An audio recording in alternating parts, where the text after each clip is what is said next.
Vous avez des compétences. Vous avez de l'expérience. Vous avez peut-être même identifié vos atouts. Pourtant, votre candidature ne déclenche pas d'entretien. Pourquoi ? Parce qu'un atout n'a de valeur que s'il est formulé comme un argument. Dans cette vidéo, je vais vous montrer comment transformer vos atouts en arguments qui donnent envie aux recruteurs de vous choisir. Dans la vidéo précédente, nous avons vu que les atouts ne se limitent pas aux compétences. Une compétence est un atout.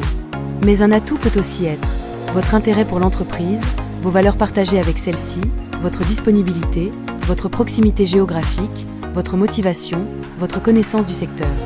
Un atout, c'est tout ce qui peut influencer positivement la décision du recruteur. Mais, tant que vous vous contentez de les lister, vous ne pouvez pas convaincre. Prenons un exemple concret d'une erreur classique. Un candidat dit « Je suis organisé, motivé, rigoureux et j'ai 3 ans d'expérience ». C'est certainement vrai, mais ce n'est pas convaincant. Pourquoi ? Parce que ce sont juste des informations, pas des arguments. Un argument répond à une question implicite, qui suppose de se mettre à la place du recruteur et de se poser la question suivante. En quoi est-ce que ça m'aide, moi, recruteur ? Voici une méthode en 3 étapes pour transformer vos atouts en arguments convaincants. La première étape consiste à identifier ces atouts par rapport à un poste. Par exemple, 3 ans d'expérience en relation client, disponibilité immédiate, bonne connaissance du secteur, proximité géographique.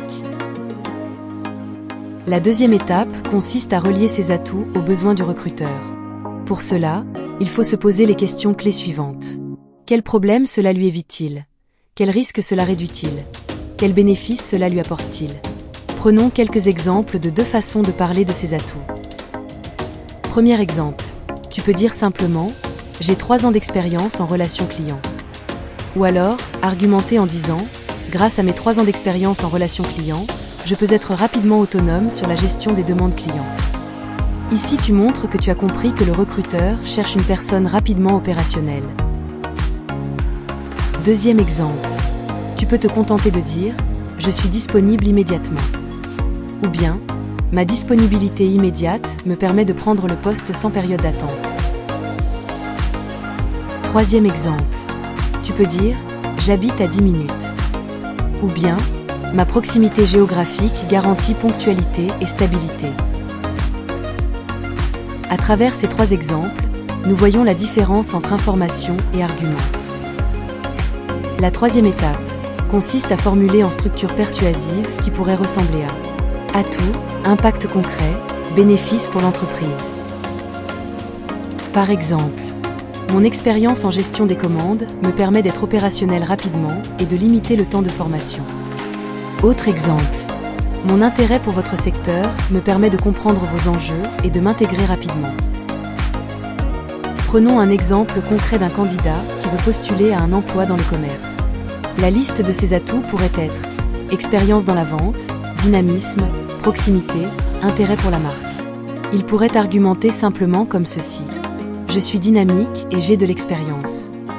Mais il pourrait choisir une version plus convaincante en s'appuyant sur les mêmes atouts, en disant mon expérience en vente m'a permis de développer une approche proactive du conseil client. Habitant à proximité, je suis disponible et flexible sur les horaires. Et mon intérêt pour votre marque me permet d'adhérer naturellement à votre positionnement. Là, on sent la cohérence. Pour conclure, les recruteurs ne choisissent pas le candidat qui a le plus d'atouts. Ils choisissent celui qui les rend évidents.